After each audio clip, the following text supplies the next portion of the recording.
Hello everyone. Welcome to the second lecture of the data-based policy-making module. My name is Chang-Yong Lee. In this lecture, I'm going to talk about administrative innovation in the public sector through artificial intelligence, hereafter AI. This is a brief description of today's lecture. This lecture aims to help understand the basic concept and methodological framework of AI and its role towards administrative innovation in the public sector. The adoption of AI is becoming increasingly popular in the public sector to solve societal problems that are characterized by high complexity and uncertainty. In this lecture, after examining different types of AI models, we'll discuss how the public sector leverages AI for data-based policy making and public service offering. We have 4 learning objectives. The first is to understand the basic concept of AI. Second, to understand the methodological framework of AI. Third, to understand the implications of AI in the public sector. Finally, to understand the challenges of adopting AI in the public sector. In line with these learning objectives, this lecture consists of 4 sections: basic concept, methodological framework, policy making and public service offering with AI, and challenges and key issues. Let me explain how AI works with an example. We have 6 figures here. We want to classify these figures into 2 groups, A and B, based on how people greet each other. Specifically, people in group A bow, whereas people in group B shake hands. What criteria or hypothesis will you use to classify these figures? I've made a hypothesis that Asians bow, whereas Caucasians shake hands. With this hypothesis, we can perfectly classify these 6 figures into 2 groups. As you can see here, all Asians in the figures bow, whereas all Caucasians shake hands. I think it is a good hypothesis, at least for these 6 figures. Actually, we have 6 more figures that were not used to find the hypothesis. Let's apply the hypothesis derived from the previous slide to the additional figures. We can find some counterexamples that do not satisfy our hypothesis. For example, in the first figure, Caucasians bow. In the second figure, Asians shake hands. We want to find a better hypothesis that can classify the figures more accurately. Do you have any idea? I've made another hypothesis that people wearing clothes of similar color bow, whereas people wearing clothes of different colors shake hands. With this hypothesis, we can perfectly classify these 6 figures into 2 groups. As you can see here, people wearing clothes of similar color bow, whereas people wearing clothes of different colors shake hands. I think it is also a good hypothesis for at least the first 6 figures. Applying this new hypothesis to the additional figures, we can also find some counterexamples where the hypothesis is not met. The first, third, and fourth figures are the counterexamples. Moreover, in the third figure, the people are not wearing their tops. If we need a better hypothesis that can classify the figures more accurately, this process will be repeated. This is the basic concept of AI. AI is based on the process of making inferences based on observed patterns, which is called inductive reasoning. As you might expect from this example, the performance of inductive reasoning and AI depends on two factors, data quantity and quality. Using only the first 6 figures, we could not find a hypothesis that can classify all the figures completely. Moreover, because the people in the first 6 figures are wearing their tops, we had to derive the second first hypothesis using the color of the clothes. This slide gives a formal definition of machine learning. A computer program is said to learn from experience for task T and performance measure P if its performance at task T, as measured by P, improves with experience E. In the case of machine learning, experience is provided in the form of data. That is, machine learning is an algorithm that is able to learn from data. There are similar terms such as AI and deep learning. Although they have been used interchangeably, as you can see in this figure below, AI is the most general concept and is referred to as a technique which enables machines to mimic human behavior.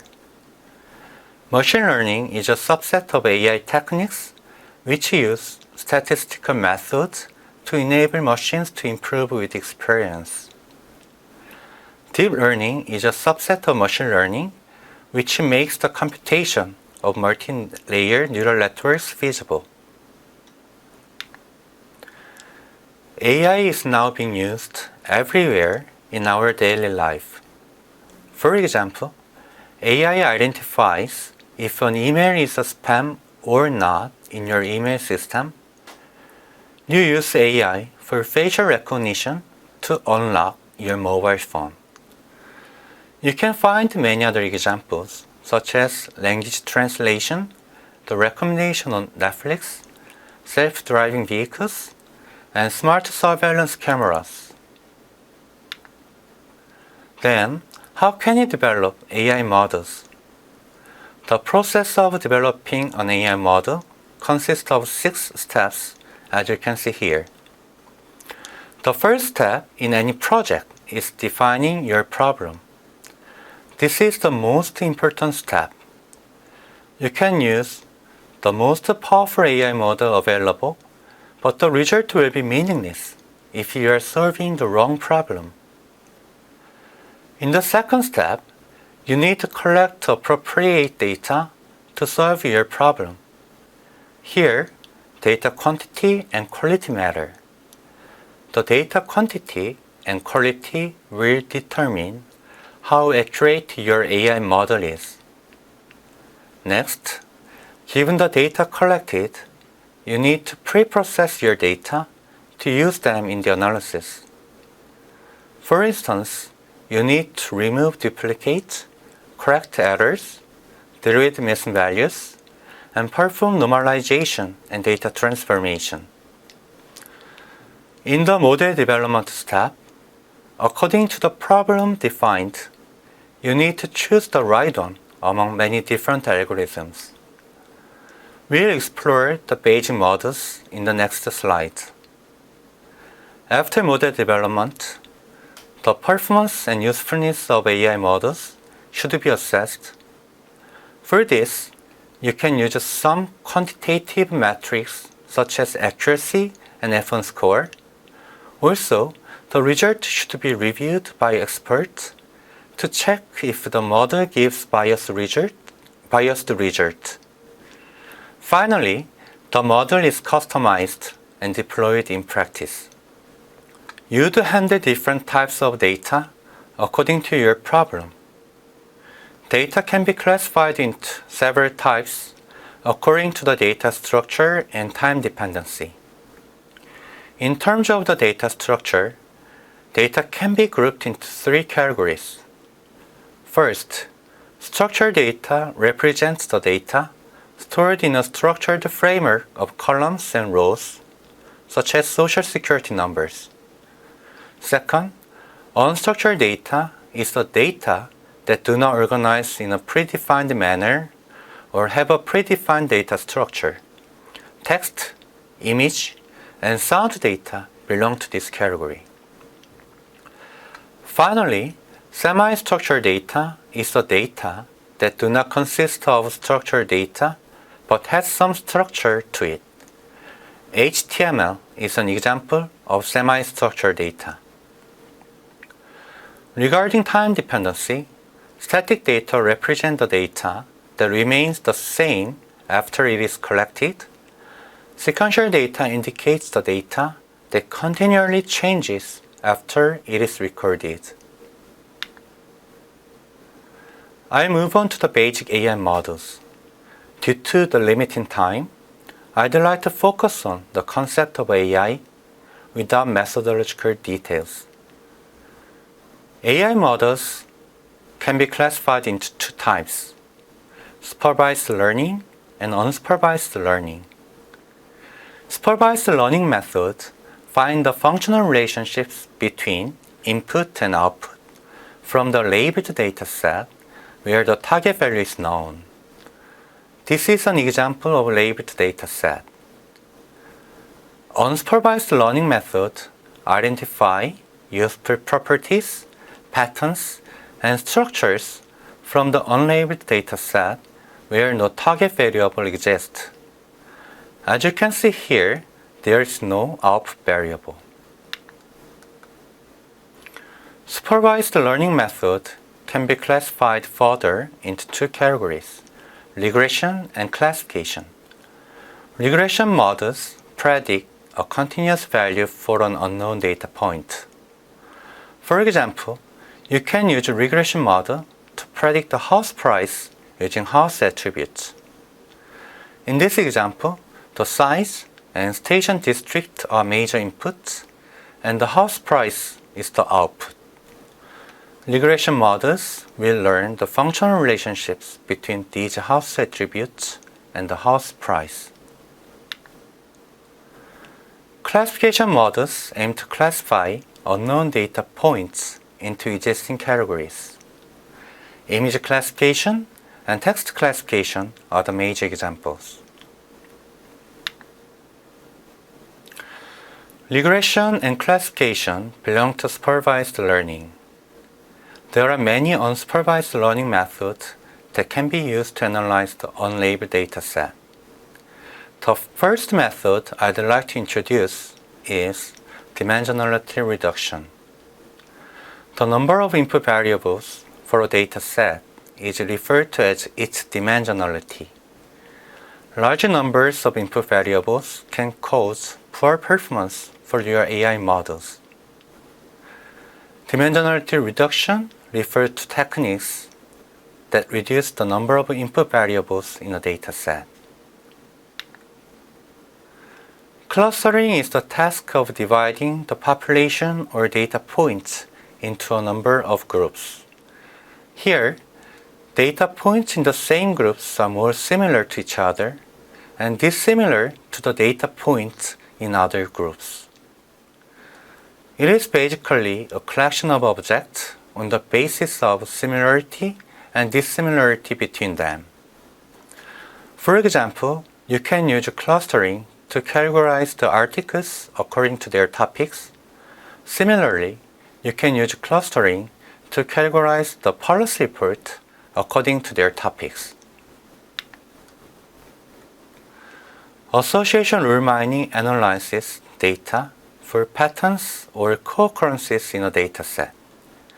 It identifies frequent and significant association rules that are represented by if-then formats. This method was used in the early recommendation system. A classic example of association rule mining examines the relationship between product purchases. For example, with association rule mining, you can identify that a customer who buys product A also by product B. Finally, anomaly detection identifies rare items and events that deviate significantly from the majority of the data. This method has been used for credit card fraud detection, stock market anomaly detection, and defective product detection. Recently, there is a significant increase in attempts to use machine learning and AI in the public sector. The major examples include audit and inspection, civil petition treatment, security and surveillance, demand forecasting, and insurance fraud detection. The major benefits of using AI in the public sector are summarized as follows. Firstly, AI can provide more accurate information, forecasts, and predictions leading to better outcomes. Secondly, AI can produce a positive social impact by providing solutions for some of the world's most challenging social problems. Thirdly, AI can simulate complex systems that allow policymakers to experiment with different policy options. Also, can spot unintended consequences before committing to a measure. Next, AI can improve public services. For example, service providers can use more accurate and detailed information of citizens with similar needs or interests to provide personalized public services. Finally, AI can automate repetitive and time-consuming tasks, which frees up valuable time of frontline staff. However, AI is not a general-purpose solution which can solve every problem. Current applications of AI focus on performing narrowly defined tasks. AI generally cannot be imaginative, cannot perform well with a large quantity of relevant, high-quality data, and cannot infer additional context if the information is not present in the data. Moreover, even if AI can help you meet some user needs, simpler solutions may be more effective and less expensive. You will need to investigate alternative technological solutions thoroughly to check if this is the case. Moreover, the issues regarding privacy and ethics, fairness, explainability and transparency, and accountability should be assessed before the adoption of AI in the public sector. I'll talk more about the explainability and transparency issues, and the remaining issues will be covered in the last module entitled Key Issues in Database Government. Due to the high level of uncertainty and complexity associated with policymaking, human intelligence and communications among multiple stakeholders are indispensable. The key to successful collaboration between experts and machine learning is interpretability, which makes the model's behaviors and predictions understandable to humans. Although the traditional machine learning approaches perform well, we cannot trust the model, especially in the public sector, because the mechanism of the model is hidden and cannot be interpreted. When interpretability is integrated into machine learning models, it engenders user trust, provides insight into how a model may be improved, and supports understanding of the process being modeled.